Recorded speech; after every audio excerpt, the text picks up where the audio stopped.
हम बात कर रहे हैं आज एक ऐसी बीमारी को लेकर जिसको हम अक्सर हल्के में ले लेते हैं, लेकिन कई बार ध्यान न देने पर यह गंभीर रूप ले लेती है। ये है टीबी यानी ट्यूबरकुलोसिस। जी हाँ दर्शकों, और आज है वर्ल्ड ट्यूबरकुलोसिस डे, यानी कि टीबी जो एक ऐसी बीमारी है जो सही जानकारी और सही वक्त पर इलाज से पूरी तरह से ठीक हो सकती है। इसीलिए इससे डरने की ज़रूरत नहीं है, बल्कि सावधानी बरतने की ज़रूरत है।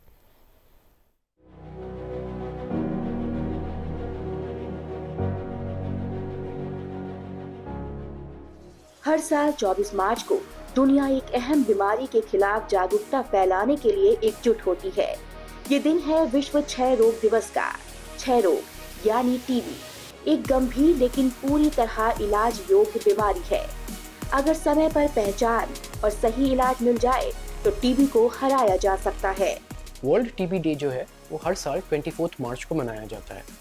24 मार्च को रॉबर्ट कॉक्स ने जो टीबी बैसिलाई होता है, जो टीबी का कीटाणु होता है, वो डिस्कवर किया था।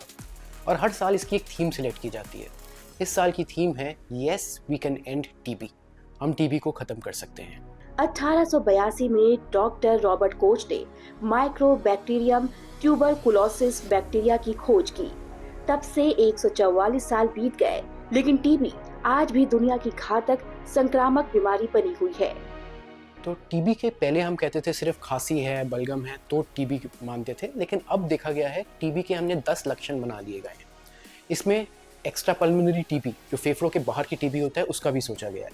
तो अगर गर्दन में गांठें आ रही हैं, वो टीबी लिम्फ नोड्स हो सकते हैं, तो उसका भी वो भी एक लक्षण है। बाकी जैसे पहले बोलते थे 3 हफ्ते से अधिक खांसी है, अगर शाम को बुखार आ रहा है, खांसी में बलगम में खून आ रहा है, अगर छाती में दर्द है, वज़न कम हो रहा है, भूख कम लग रही है, तो ये सब भी टीबी के लक्षण हैं। अगर किसी मरीज़ को ऐसा हो, कमज़ोरी बहुत लग रही है, ये सारे लक्षण आ रहे हैं, तो उनको अपनी जांच करानी चाहिए। भारत सरकार की कोशिश है कि जल्द ही देश को टीबी मुक्त बनाया जाए। इसके लिए मुफ्त जांच, मुफ्त दवाइयाँ और जागरूकता अभियान लगातार चलाए जा रहे हैं। जरूरी है कि अगर लक्षण दिखे तो जांच कराने में देरी न करें और इलाज पूरा करें। ये जांच की सुविधा सारे सरकारी अस्पतालों में मुफ्त में अवेलेबल होती है। इन जांचों में एक एक्सरे भी किया जा सकता है, बलगम की जांच ली जा सकती है, और मान लीजिए गांठ है तो उसमें एक सुई डाल के उसकी भी जांच की जा सकती है। डिपेंडिंग ऑन किस बॉडी के किस हिस्से का टीबी है, उसके हिसाब से जांच भी डिसाइड की जाती है। विश्व क्षय रोग दिवस इस वर्ष की थीम है yes we can end TB, led by countries, powered by peoples, यानी हाँ, हम सब टीबी को समाप्त कर सकते हैं।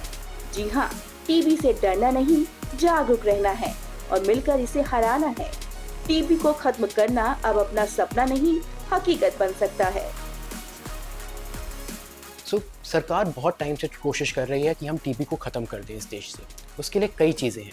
पहली चीज़ तो पहले ज़माने में हम क्या करते थे, हम रुकते थे कि मरीज़ हमारे पास आएगा, फिर हम उसकी जांच करेंगे। अब हमने एक्टिव केस फाइंडिंग शुरू किया है कई सालों से। तो हम मरीज़ों को ढूंढ रहे हैं, उनको पकड़ रहे हैं, ताकि हम उनका इलाज टाइम से कर पाएँ और टीबी कम्युनिटी में और ना फैले। इसके लिए कई नए आविष्कार भी किए गए हैं, कई नई डिस्कवरीज की जा रही हैं, कई नई इन्वेंशंस किए जा रहे हैं, जिसमें टेस्ट बनाए जा रहे हैं कि हम हल्का सा हल्का टीबी भी अगर हो तो वो हम पकड़ पाएँ। और भी एक चीज़ की गई है कि टीबी की जो दवाइयाँ हैं वो उपलब्ध करा दी गई हैं। ड्रग रेजिस्टेंट टीबी की भी दवाइयाँ उपलब्ध करा दी गई हैं। सरकार ने एक पूरा प्रोग्राम रोल आउट कर दिया है, जो MDR, जो मल्टी ड्रग रेजिस्टेंट टीबी था, उनके मरीजों को भी दवाई बड़े आराम से मिले, अच्छी मिले, ओरल दवाइयाँ मिल जाएं, ताकि उनको इंजेक्शन की ज़रूरत ना पड़े। साथ ही साथ ये देखा गया है कि टीबी तो ख़त्म हो जाता है, लेकिन पोस्ट टीबी भी दिक्कतें होती हैं, तो उनके लिए भी प्रोग्राम्स में सोचा जा रहा है।